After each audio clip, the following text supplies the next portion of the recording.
کرتے جا رہے ہیں، وہ پانی ختم ہونے کا نام نہیں لے رہا۔ انس ابن مالک جب یہ حدیث بیان کر رہے ہیں، کوئی ایک صحابی بھی ان کی تردید نہیں کر رہا کہ نہیں آپ غلط کہہ رہے ہیں، ایسا نہیں، کیونکہ بہت سارے لوگوں نے اپنی آنکھوں سے دیکھا یہ واقعہ۔ اور جب یہ واقعہ انس ابن مالک سے بیان کیا جاتا ہے تو اسلام نے ان واقعات کو ایسے بہترین انداز سے محفوظ کیا کہ پوری سندیں ان واقعات کی محفوظ کر لی۔ یعنی عیسائیت کی تاریخ آپ پڑھیں گے، جو تاریخ دان ہے کتابیں لکھ رہا ہے بس، لیکن اسلام کی پڑھیں گے نا، حدثنی فلان قال حدثنی فلان قال حدثنی فلان، جیسے میں ایک بیان کرتا ہوں نا، اسلامی تاریخ تو ایسی خاندانی محفوظ ہوئی ہے کہ اس سے زیادہ حفاظت کسی تاریخ کی ممکن تھی نہیں، کیونکہ اب اللہ کا آخری مذہب آیا نا دنیا میں، اللہ نے کہا ایسی حفاظت کر کے دکھاؤں گا کہ گورا بھی منہ میں انگلیاں ڈال دے گا، بولے گا یار ایسی کسی ہسٹری کی حفاظت کا تصور ممکن نہیں ہے۔ میں اکثر ایک سند پیش کرتا ہوں نا، دیکھو اسلامی تاریخ میں واقعات ہوئے ہیں، یہ سن میں ہجرت ہوئی، یہ ہوا وہ ہوا، اسلامی تاریخ کا ایک حصہ نبی کا حلیہ بھی ہے نا، کہ ہمارے نبی کا حلیہ کیسا تھا، سمجھ رہے ہیں؟ اتنی سی بات ہے کہ نبی کے دو دانتوں کے درمیان میں خلا ہے، یہ چھوٹی سی بات ہے نا، ارے اس کا ہسٹری سے کوئی بڑا تعلق نہیں ہے، لیکن اس کو کیسے بیان کیا جا رہا ہے؟ امام ترمذی کہہ رہے ہیں حدثنی عبداللہ ابن عبد الرحمن، مجھ سے عبداللہ بن عبد الرحمن بیان کرتے ہیں، وہ کہتے ہیں حدثنا عبد العزیز ابن ابی ثابت الزہری، وہ کہتے ہیں مجھ سے عبد العزیز ابن ابی ثابت الزہری نے بیان کیا، وہ کہتے ہیں مجھ سے اسماعیل ابن ابراہیم نے بیان کیا، وہ کہتے ہیں وہ اسماعیل ابن ابراہیم جو ابن اخی موسیٰ ابن عقبہ، جو موسیٰ ابن عقبہ کے بھتیجے ہیں، انہوں نے بیان کیا، وہ کہتے ہیں مجھ سے موسیٰ ابن عقبہ نے، میرے چچا نے بیان کیا، موسیٰ ابن عقبہ کہتے ہیں مجھ سے قریب نے بیان کیا جو عبداللہ بن عباس کے شاگرد ہیں، وہ کہتے ہیں مجھ سے عبداللہ بن عباس نے بیان کیا، وہ کہتے ہیں میں نے نبی صلی اللہ علیہ وسلم کو دیکھا، کان النبی افلج ثنیتین، کے نبی کے دو دانتوں کے درمیان خلا تھا، گیپ۔ یہ ہے اسلامی تاریخ۔ اتنی سی بات کو بیان کرنے میں تکلفات دیکھو، گورا اٹھ کے کہے گا یار یہ عبد الرحمن یہ سب فرضی سند فرض کر لی، ہم کہیں گے نہیں بھائی،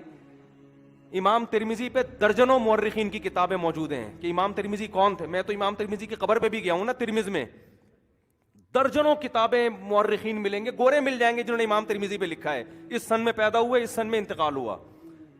امام ترمذی کے بارے میں لوگوں کی رائے کیا تھی؟ ثقہ آدمی تھے، خدا نہ خواستہ کوئی نقل کفر نباشت توہین مقصد نہیں ہے، کوئی خدا نہ خواستہ کوئی غلط ایکٹیویٹیز میں تو نہیں تھے، کوئی خدا نہ خواستہ ایسا تو نہیں جھوٹ چیزیں گڑتے ہوں۔ یہ سارے تبصرے آپ کو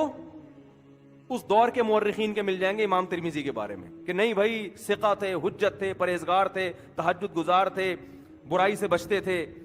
ان کی اتنی تصانیف ہیں، ان پر اس وقت کے اتنے علماء نے اعتماد کیا۔ پھر امام ترمذی بیان کرتے ہیں عبداللہ ابن عبد الرحمن سے، عبداللہ بن عبد الرحمن کے بارے میں بیان کرنے والے درجنوں کتابیں آپ کو مل جائیں گی، فلاں سن میں پیدا ہوئے، فلاں سن میں انتقال ہوا، اس زمانے کے علماء کا تبصرہ۔ یہ اکیلے ایسے نہیں تھے جن کو صرف امام ترمذی جانتے تھے، آپ کو پتہ ہے اگر کوئی حدیث کا راوی کسی ایسے شخص سے روایت کرتا ہے جس کو اس حدیث کے راوی کے علاوہ کوئی نہیں جانتا، وہ روایت مسترد کر دی جاتی ہے کہ بھئی یہ تو آپ ہی ذکر کر رہے ہیں عبداللہ بن عبد الرحمن کا، مارکیٹ میں آپ کے علاوہ کوئی جانتا ہی نہیں ان کو، ایسا تو نہیں آپ نے گھڑ لیا ہو ان کو، یہ ہیں کون؟ تو وہ بتاتے ہیں بھئی یہ وہ ہیں جن سے فلاں نے بھی روایت کی، جو فلاں بھی اس کے شاگرد، فلاں بھی اس کے شاگرد، فلاں بھی اس کے شاگرد، ان کے فلاں جگہ سفر ہوئے، جن جگہ سفر ہوئے ان شہروں کی کتابیں اٹھا کے دیکھیں، ان شہروں میں ان کا تذکرہ ملے گا آپ کو۔ نہیں آ رہی میرا خیال ہے بات سمجھ میں۔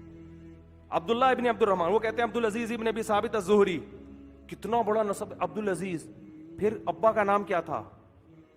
ابن ابی ثابت، اور قوم کیا تھی؟ لقب نسبت کی طرف زہری۔ پھر آپ جب جائیں گے نا عبدالعزیز ابن ابی ثابت الزہری کے ترجمہ میں، ان کے حوال پڑھنا شروع کریں گے کتابوں میں مورخین نے جو لکھی ہیں، تو ایک ایک عبدالعزیز نام کے کتنے لوگ گزرے ہیں، یہ وہ تھے جن کے ابا کا یہ نام تھا، بہت سارے ایسے ہیں جن کے ابا کا نام بھی سیم ہے، تو پھر ان کی کنیت یہ تھی، یہ وہ والے نہیں ہے بلکہ یہ وہ والے ہیں۔ ایک ایک چیز کو ایسا کلیئر کیا ہے اور تاریخی واقعہ بیان کیا جا رہا ہے، کیا کیا جا رہا ہے؟ اتنا سا کہ دو دانتوں کے درمیان میں کیا تھا۔ تو بھائی یہ موٹیویشن ہے جنہوں نے بڑی بڑی طاقتوں کو مسلمانوں کے سامنے زیر کیا ہے، کہ ایسا ہی نہیں جنت کی حور کا تذکرہ آ گیا بھائی مولوی صاحب کس نے کہا، وہ مولوی پوری سند بیان کرے گا، ٹھیک ہے نا، پیغمبر نے کہا، بھائی یہ ہم کیسے مان لیں یہ اللہ کے نبی تھے کہ یہ جنت کی حوروں کا جو تذکرہ کر رہے ہیں یہ اللہ نے ہی کہا ہے، تو ان کے پیغمبروں کے معجزات بھی سندوں کے ساتھ